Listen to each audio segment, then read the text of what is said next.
Good morning students. आज हम लोग भ्रांतो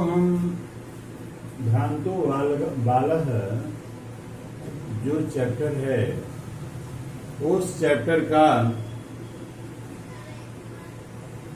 तृतीय अनुच्छेद चतुर्थ अनुच्छेद का हमने कंप्रिहेंशन बता दिया था पिछले क्लास में। आज तीसरे और दूसरे नंबर का जो पैसेज है उसका हम कंप्रिहेंशन आपको बताने जा रहे हैं।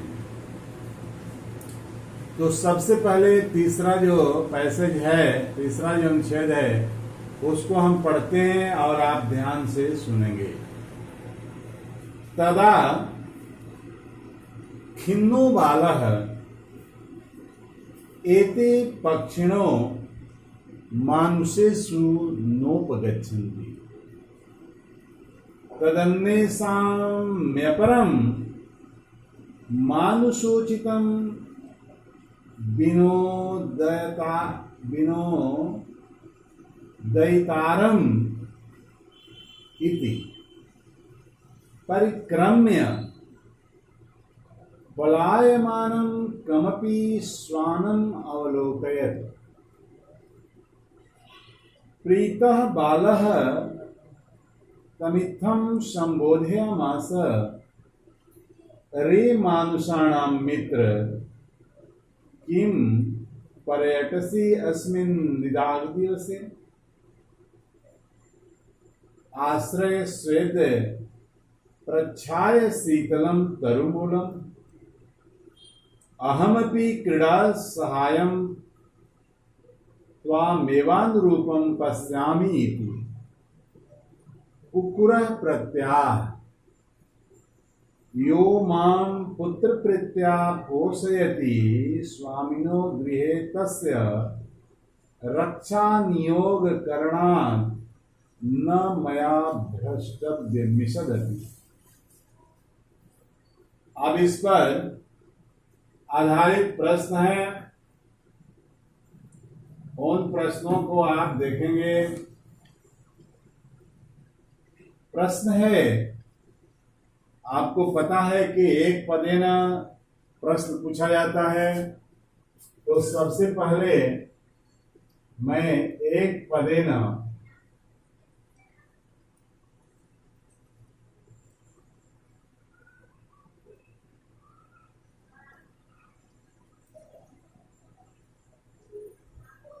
इस प्रश्न का उत्तर आपको समझा रहा हूं।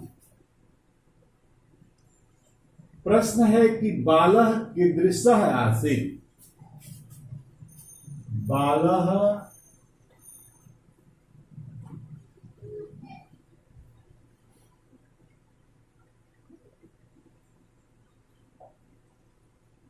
कीदृशः आसीत्। प्रश्न क्या है? बालक कीदृशः आसीत्। बालक की विशेषता बतानी है कि बालक कैसा था। तो देखिए,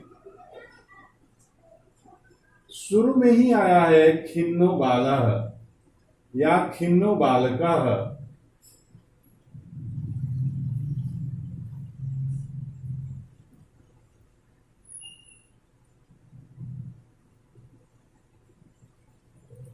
तो उसके लिए जवाब होगा उत्तर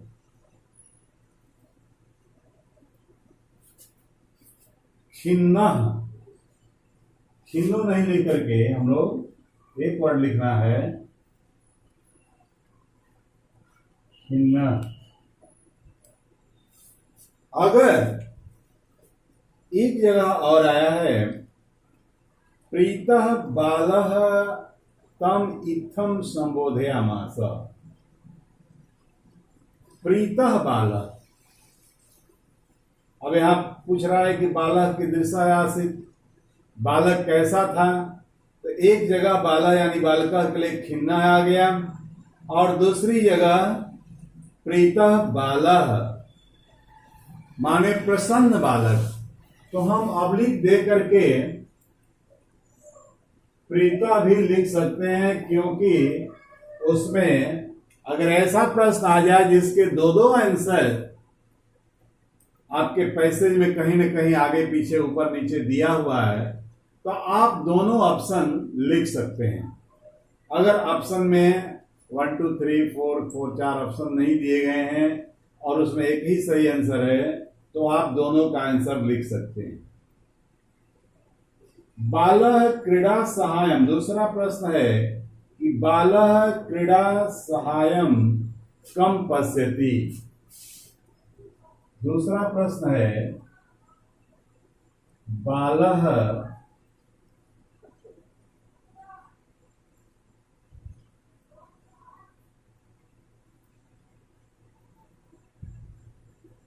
क्रीड़ा सहायम कम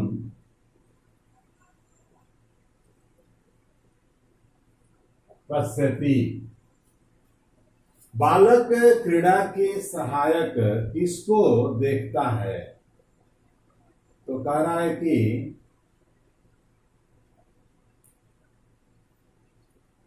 कमपि श्वानम अवलोकयत्, किसी श्वान को देखता है। श्वान का अर्थ होता है कुत्ता। तो यहां आंसर हो जाएगा आपका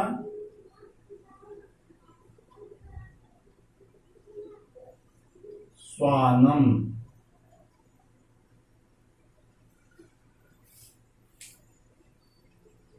दूसरा क्वेश्चन है जो पूर्ण वाक्य में उत्तर देना होता है।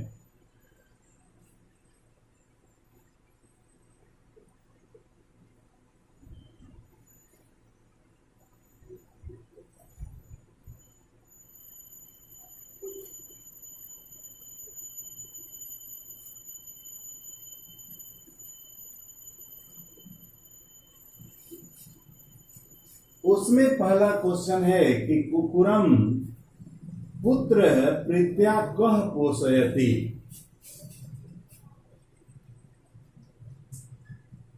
कुकुरम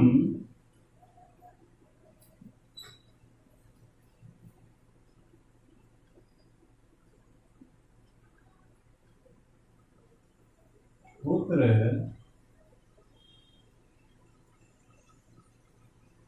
प्रीत्या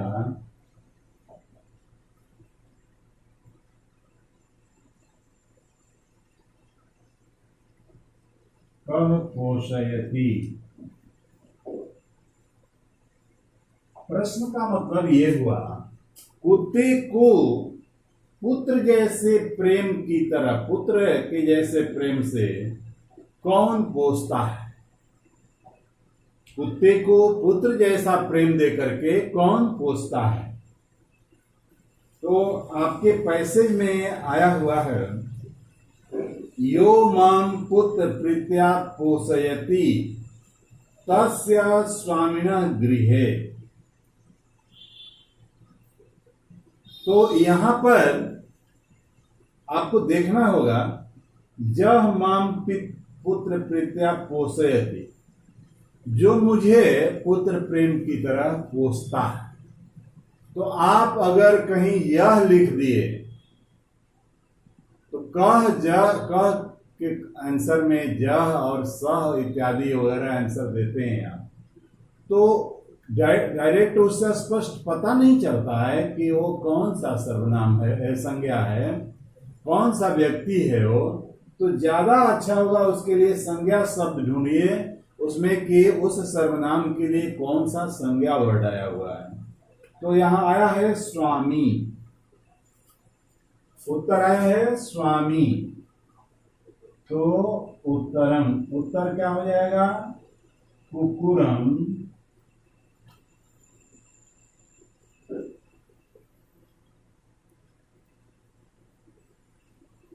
पुत्र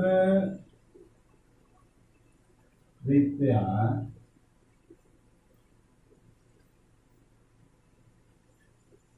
स्वामी, गृह स्वामी। अगर इसको आप ज्यादा क्लियर करना चाहते हैं तो गृह से जोड़ दीजिए, गृह स्वामी, क्योंकि उसमें गृह भी नीचे आया हुआ है। पोषयति,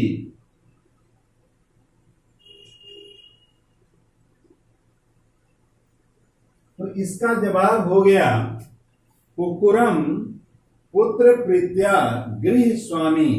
वहां स्वामिना आया है लेकिन गृह भी आया है, तो गृह स्वामी हो गया, गृह स्वामी पोषयति। अगला क्वेश्चन जो है कुकुरा किम अवदत, कुकुरः किम अवदत। दूसरा क्वेश्चन है कि कुकुरः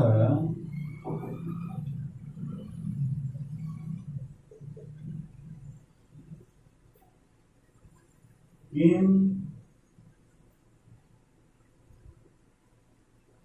अवदत, कुकुर ने क्या कहा। इसका उत्तर कुकुर का जो स्टेटमेंट है, कुकुर का जो कथन है उसका स्टेटमेंट ही हम लिख देंगे।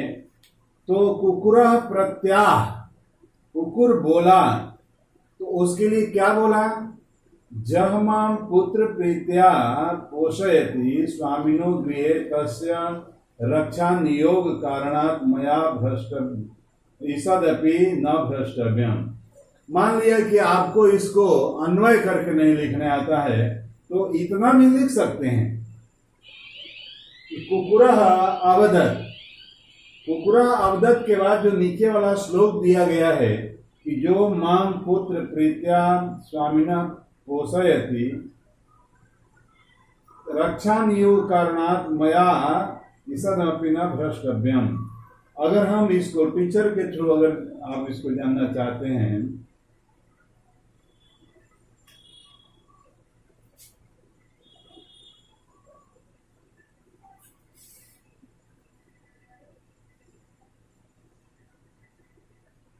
यह मां पुत्र प्रीत्या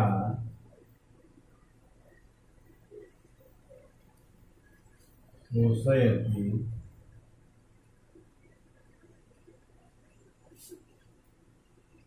तस्य गृहे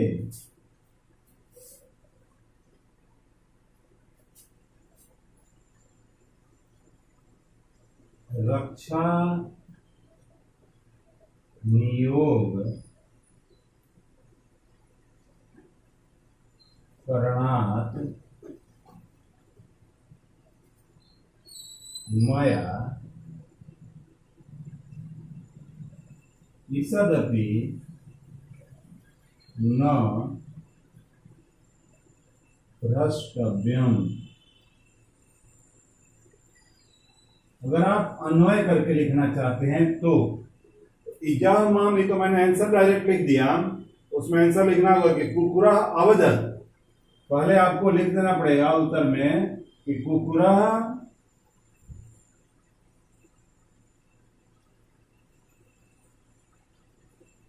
अवदत, अवदत के बाद डैश दे करके यहां से शुरू करेंगे लिखना। तो कह रहा है कि जो मुझको पुत्र प्रेम से पोसता है तस्य गृहे रक्षा नियोग करणात् मया ईशनमपि न भ्रष्टव्यमिति। उससे मुझे तनिक भी भ्रष्ट नहीं होना चाहिए, उस जगह से हटना नहीं चाहिए, हिलना नहीं चाहिए, गिरना नहीं चाहिए।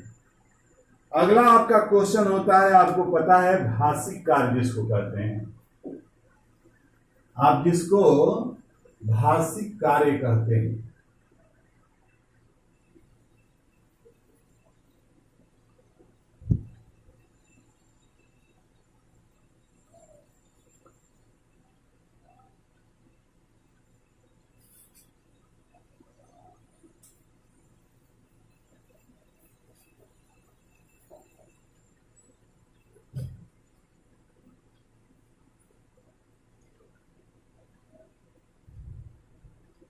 भाषिक कार्य में ये तीसरे नंबर का क्वेश्चन होता है, जिसमें पहला क्वेश्चन आ गया कि रात्रौ इति पदस्य विलोम पदम अत्र किम अस्ति। रात्रौ इति पदस्य, रात्रौ इति पदस्य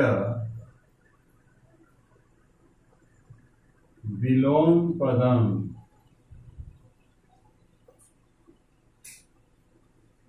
किम प्रयुक्तम। उसके लिए आपके पास चार ऑप्शन दिए गए हैं। उस ऑप्शन में रात्रव का मतलब होता है रात, और विलोम का अर्थ होता है उल्टा। रात का उल्टा दिन होता है, और दिन का कौन सा पर्यायवाची शब्द उसमें आया है, तो आप देखेंगे घ नंबर का जो ऑप्शन है पहले का घ, उसमें दिवसे दिया हुआ है। तो यहाँ आंसर में हम लिख देंगे ऑप्शन बी, लिख देंगे घ, और यहाँ आंसर है दिवसे। दूसरा नंबर क्वेश्चन है उपगच्छन्ति इति क्रियापदस्य कर्तृपदम किम। उपगच्छन्ति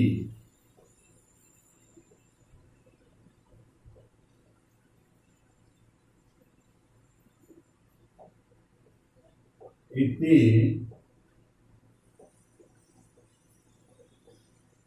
क्रियापदस्य कर्तृपदम किम। कर्तृपद का अर्थ होता है कर्ता यानी सब्जेक्ट। अब आपको ढूंढना पड़ेगा कि इसमें उपगच्छन्ति आया कहां पर है। तो पहली लाइन ही देखेंगे शुरू में ही कि तदा खिन्नो बालका एते पक्षिणो मानुषेषु न उपगच्छन्ति। न उपगच्छन्ति को मैंने तोड़ के समझा दिया था, न उपगच्छन्ति। तो तदा खिन्नो बाला एते पक्षिणः मानुषेषु न उपगच्छन्ति। खिन्न बालक जो है ऐसा सोचता है कि एते पक्षिणः, ये पक्षी जो हैं नहीं जाते हैं। इनके पास, मनुष्यों के पास नहीं जाते हैं। कभी भूल करके खिन्ना बालका नहीं आंसर दीजिएगा। क्यों? क्योंकि क्रिया उपगच्छन्ति है, क्रिया जो है बहुवचन है। तो बहुवचन क्रिया है तो कर्ता भी बहुवचन ही होगा। तो इसमें इस लाइन में जिसमें उपगच्छन्ति क्रिया आई हुई है उस लाइन में पक्षिणों जो आया है, पक्षिणा, वही सही आंसर है। और इसका सही ऑप्शन ग है। ग में पक्षिणा लिखा हुआ है।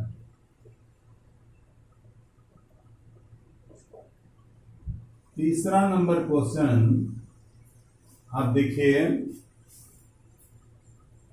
कुकुरम इति पदस्य कः पर्यायः अत्र प्रयुक्तः। कुकुरः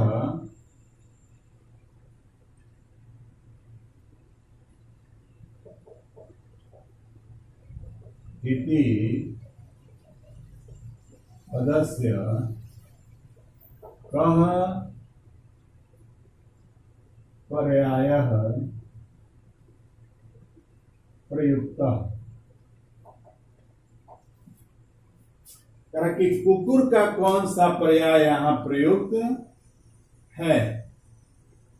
तो देखिए कुकुर के लिए इसमें एक शब्द आया है श्वानः, आया है उसमें कि श्वानम अवलोकयत्, कुत्ते को देखो। तो इसके लिए सही आंसर होगा श्वानः। तो यहां पर कुकुरम के लिए, हालांकि कुकुरा है तो श्वाना हो जाएगा। अगर इसको हम कुकुरम कर दें, आपके प्रश्न में आया है कुकुरम, तो इसका उत्तर हो जाएगा, हाँ उसका ऑप्शन देख लीजिए, ऑप्शन कौन सा है, ख। उसका ख ऑप्शन है श्वानम।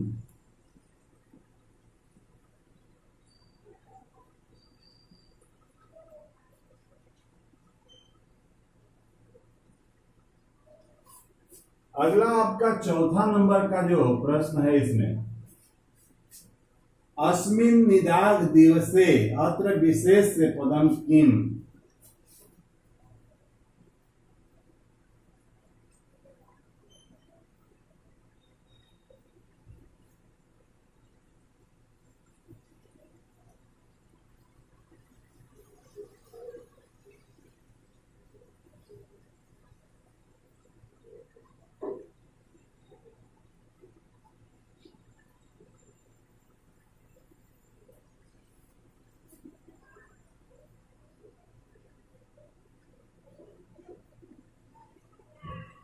अत्र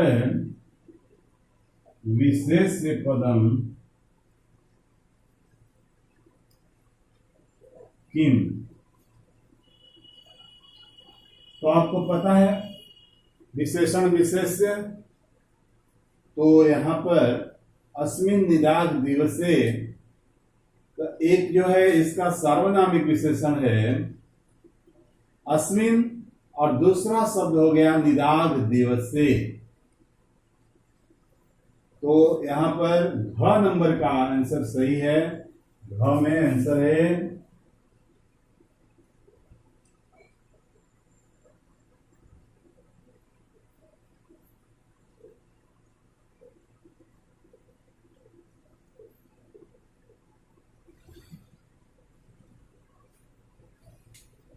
इस तरह से आपका ये पैराग्राफ समाप्त हुआ।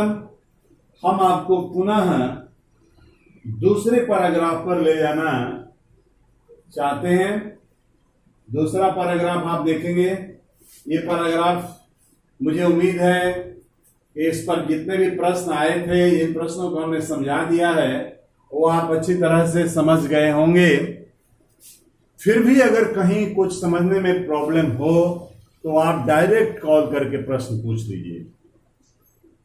मैसेज बहुत सारे आते रहते हैं, क्लियर नहीं होता है, और मोबाइल का कंडीशन भी वैसा नहीं रह गया है, तो आप डायरेक्ट कॉल लगाइए और प्रश्न पूछिए।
हम आपको अब दूसरा अनुच्छेद बताने जा रहे हैं। तीसरा हो गया, दूसरा बताते हैं। पहले उसको सुनेंगे आप ध्यान से। अथ सह, विसर्ग का लोप हो गया है, हम विसर्ग जोड़ करके बोल रहे हैं। अथ सह पुष्पोद्यानम ब्रजंतम मधुकरम, मधुकरम मीन्स भ्रमर, भौरा, मधुकरम दृष्ट्वा तम क्रीड़ा हेतु आह्वयत। पुष्पोद्यान में जाते हुए मधुकर को देख करके, भौरे को देख करके वह क्रीड़ा के लिए बुलाता है। आह्वयत, बुलाया। स द्वित्रि अस्य आह्वानमेव न मानयावास। कह रहा है कि वह 2-3 बार उसका आह्वान किया, फिर भी वह माना नहीं, यानी उसकी बात अनसुनी कर दी। ततो भूयो भूयो, भूयो भूयो का अर्थ हमने आपको बताया था, अगेन एंड अगेन।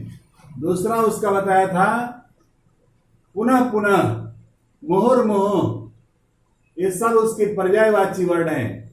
भूयो भूया कहिए, मुहुर्मुहुः कहिए, या पुनः पुनः कहिए, और उसका अंग्रेजी होता है अगेन एंड अगेन, बार बार। बार बार उसको बुलाने का हठ किया। हठम आचरति, हठ का आचरण करता है, यानी हठ पूर्वक उसको बुलाता है। बाले सह अगायत, ऐसा करने पर बालक से वह गुनगुनाया, कहा अपनी आवाज में कि वयम ही मधु संग्रह व्यग्रा इति, हम मधु संग्रह में व्यग्र हैं। तदा स बालः, तब वह बालक, कृतम अनेन मिथ्या गर्वितेन कीटेन, इस कीड़े को मिथ्या गर्व से घमंडी बनने दो, मिथ्या गर्व करने दो।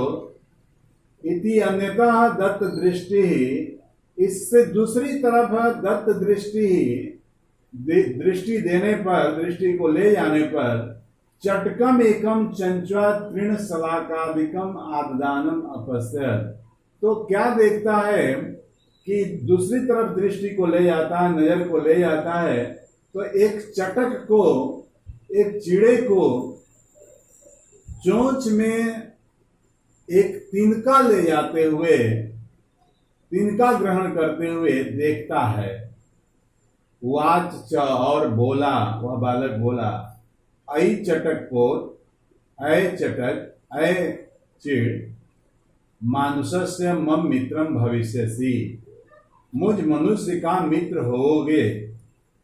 ए आओ, क्रीडावः, आवाम क्रीडावः, हम दोनों खेलते हैं। त्यज शुष्कम एतम तृणम, इस सूखे तृण को त्याग दो। स्वादुनी भक्ष कौलानी ते दास्यामि, मैं तो तुझे स्वादिष्ट भक्षण करने योग्य जो कवल है, भोज्य पदार्थ, वो दूंगा।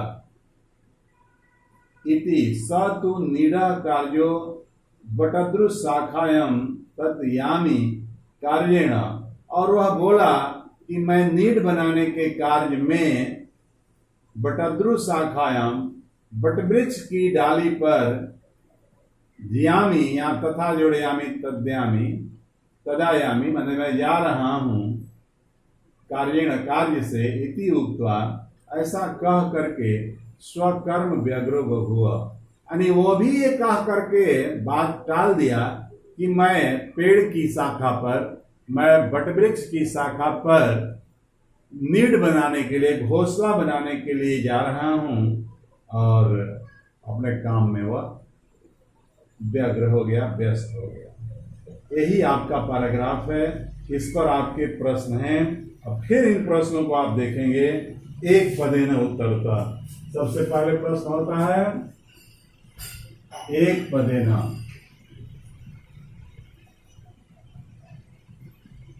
पहला प्रश्न होता है एक पदेन उत्तरता।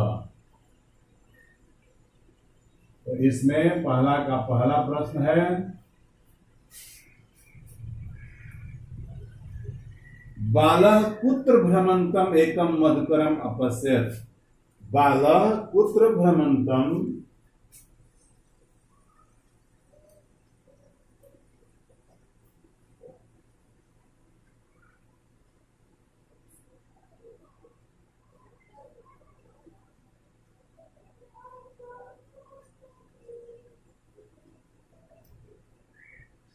बालः कुत्र भ्रमन्तम एकम मधुकरम अपश्यत्,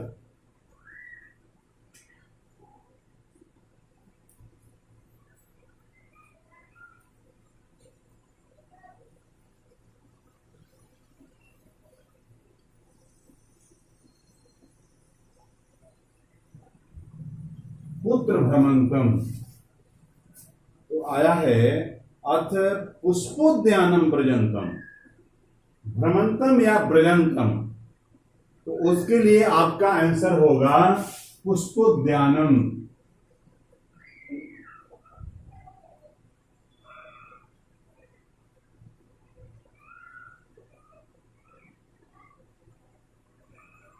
आपसे भ्रमंतम या ब्रजंतम, भ्रमंतम माने घूमते हुए, ब्रजंतम माने भी जाते हुए, ये दोनों एक ही अर्थ के बोधक हैं लगभग। तो ब्रजंतम के लिए भ्रमंतम आ गया। चटक पोता कस्मिन कार्ये व्यग्रः आसीत्, चटक पोता कस्मिन कार्ये व्यग्रः आसीत्,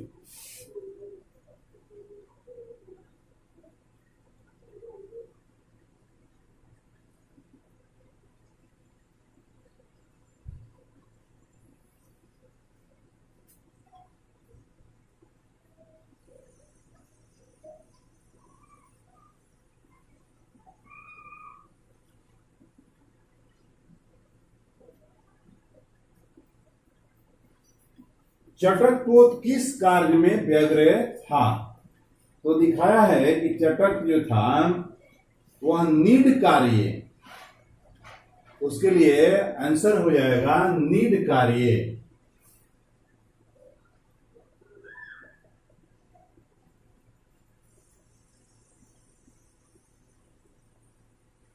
यानी घोंसला बनाने के कार्य में व्यग्र था वो।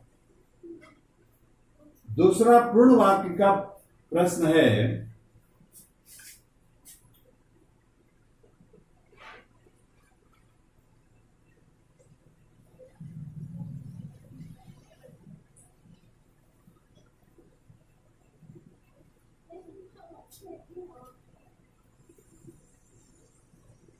इसका प्रश्न है पूर्ण वाक्य न उत्तरत कि बालकः चटकपोतं किं दातुम् इच्छति।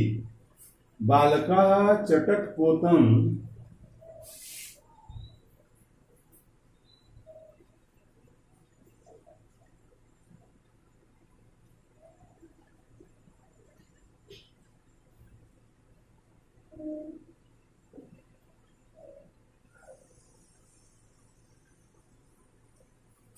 कथयति।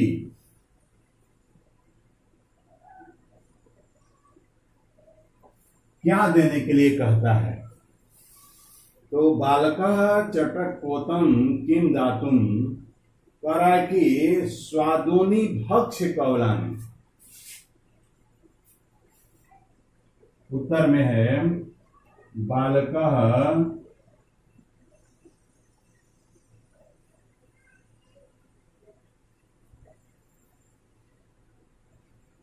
चटकपोतं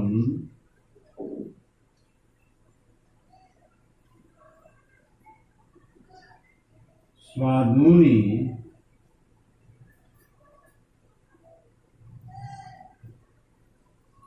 भक्ष्य कवलानि दातुम कथयति। हो गया। अगला है मधुकरा किम अगायत। दूसरा प्रश्न है,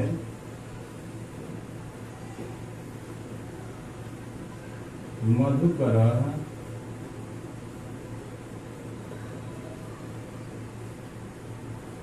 किम अगायत। तो इसका आंसर भी क्लियर लिखा हुआ है कि सह अगायत, उसको लिख देंगे हम कि मधुकर अगायत वयम ही मधु संग्रह हाँ मधुकर के लिए आया है। तो कहा कि वयम ही मधु संग्रह व्यग्रा।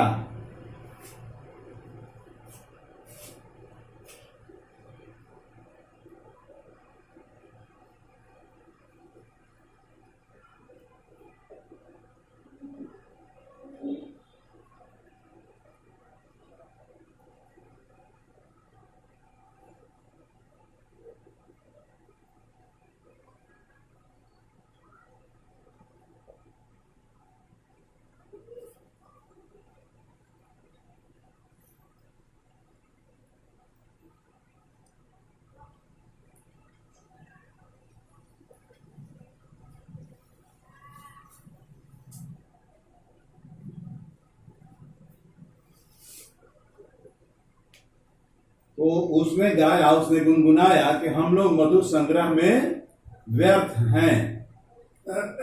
अब इसका भाषिक कार्य आपका आता है।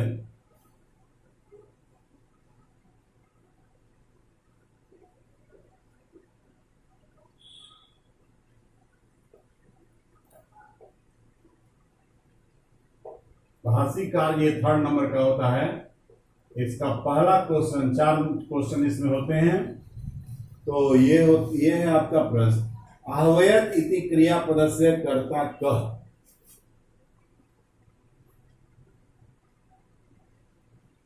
आह्वयत इति क्रियापदस्य कर्ता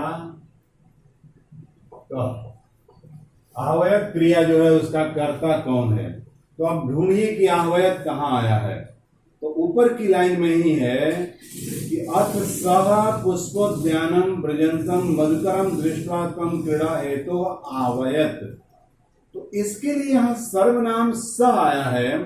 कुछ बच्चे आंसर में सह लिख सकते हैं उत्तर में, लेकिन ज्यादा अच्छा होगा सह तो ठीक है सामने दिख रहा है, लेकिन वो सह जो सर्वनाम है वो किसके लिए आया है ये लिखना ज्यादा सही होगा। तो आह्वयत कौन आह्वान किया, तो वह बालक जो भ्रांत बालक था, तो उसके जगह पर अगर सह लिख दिए तो चलिए कोई बात नहीं, लेकिन ज्यादा अच्छा होगा भ्रांतो बालक, या सिर्फ बालक भी लिख देते हैं तो ठीक है। उसी के लिए सह सर्वनाम आया है। सर्वनाम से ज्यादा क्लियर नहीं होता है, लेकिन उसमें सह दिया हुआ है, इसलिए ज्यादा घबराने की बात नहीं है। सह से भी आपको मार्क्स मिल सकते हैं। चिंतयामास इति क्रिया इति पदस्य कर्ता कः। नहीं, वो तो हो गया। भक्ष्य कवलानि ते दास्यामि। भक्ष्य कवलानि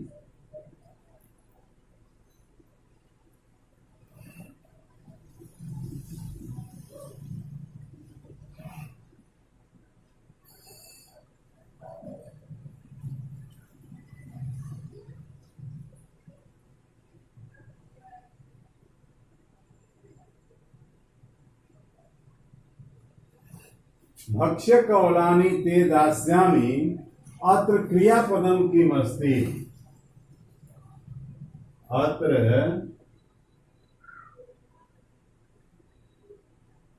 क्रियापदम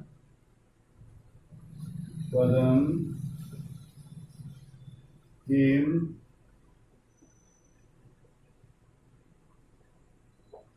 आपको देखने से ही पता चल रहा है कि यहां पर धातु रूप कौन सा है। धातु रूप ही संस्कृत में क्रियापद होता है। तो दास्यामी यहां जो आया है यही क्रियापद है, तो आपका उत्तर हो जाएगा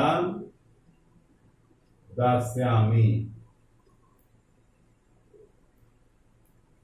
हाँ, इसमें भी ऑप्शन दिया रहता है, मैं ऑप्शन छोड़ दिया हूं उसमें। नहीं, इसमें ऑप्शन तो नहीं दिया है, कभी कभी ऑप्शन दे देता है। तो दास्यामी सही है आंसर, इसका उत्तर में हो गया।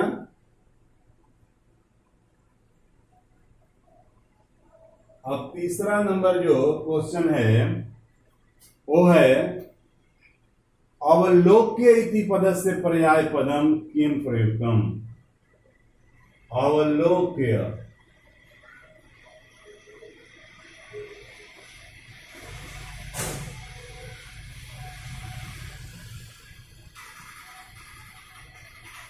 इत्यस्य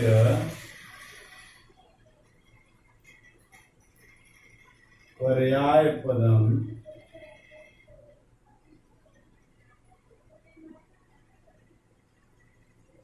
पदम किम। देखो, मैं आपको एक बता दूं बात। कुछ इस तरह की क्रियाएं हैं, उन क्रियाओं को नोट कर लो। जैसे आपका अगर ये अवलोक्य का अर्थ होता है देखकर, अवलोक्य का अर्थ होता है देखकर। इसके लिए मैं आपको 3 4 5 पर्यायवाची बता देता हूं। एक तो हो दृष्टवा, एक हो गया अवलोक्य, एक हो गया विलोक्य,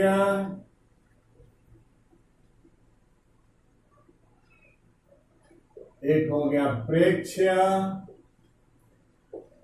एक हो गया अवेक्ष्य, एक हो गया निरीक्ष्य। इस तरह से और भी शब्द मिलेंगे आपको जिसका पर्यायवाची होगा। तो अवलोक इति पदस्य पर्याय पदम किम प्रयुक्तम। अब आप देख लीजिए, मैंने इतना सा लिख दिया हूं, इसमें कोई ऐसा वर्ड आया है अवलोक के लिए? तो देखिए वहां पर दृष्टवा आया हुआ है, पहली लाइन में ही दृष्टवा आया हुआ है, तो इसका आंसर हो जाएगा दृष्टवा।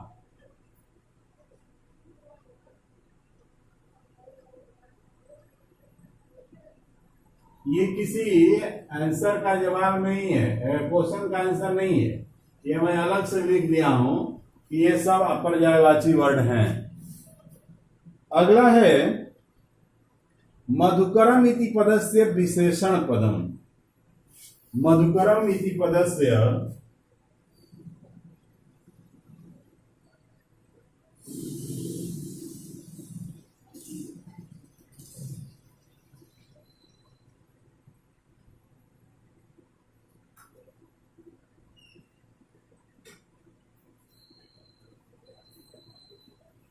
विशेषण पदम किम। अब आप देखिए कि मधुकरम जहां पर लिखा हुआ है उसके आगे पीछे कोई ऐसा वर्ड आया है जो उसकी विशेषता बता सके? तो पढ़ के देख लीजिए। अथ स पुष्पोद्यानम ब्रजंतम मधुकरम। अब देखिए, आप इंग्लिश ग्रामर में एक जिरंडियल एडजेक्टिव पढ़ते हैं, यानी वो जिरंड जो एडजेक्टिव का भी काम करे, जैसे वॉकिंग स्टिक।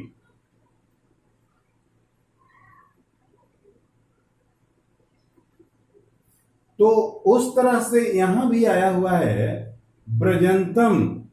ब्रज तो धातु है, वर्ब है, उसमें सत्री प्रत्यय लगाया गया।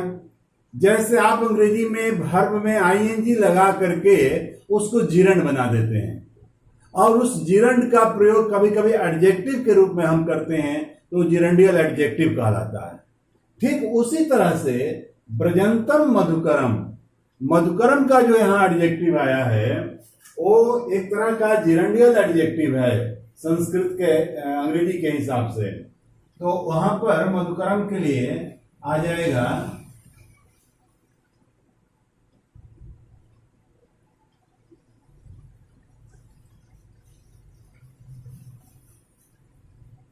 ब्रजंतम।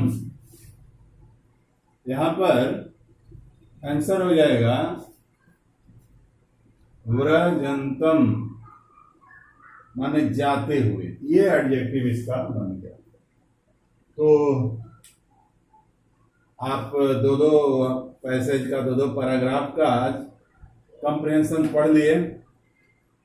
अगले क्लास में एक पैसेज और आ गया है, नंबर 1 पैसेज, और उस नंबर 1 पैसेज को मैं कराऊंगा, और उसके साथ घबराने की बात नहीं है, आपका सिलेबस बहुत ज्यादा नहीं है फर्स्ट टर्म का, मैं उसको पूरा कर लूंगा अच्छी तरह से, बढ़िया से समझाते पढ़ाते हुए। और इसके बाद उसी के साथ साथ एक पैराग्राफ में ज्यादा समय नहीं रहेगा, और उसका आधा समय जो मुझे मिलेगा आपको कुछ प्रश्न निर्माण समझाऊंगा कि प्रश्न निर्माण कैसे करें। एक बार और मैंने समझाया था, फिर मैं प्रश्न निर्माण समझाऊंगा। अब उसके लिए आगे हम लोग देखेंगे। धन्यवाद।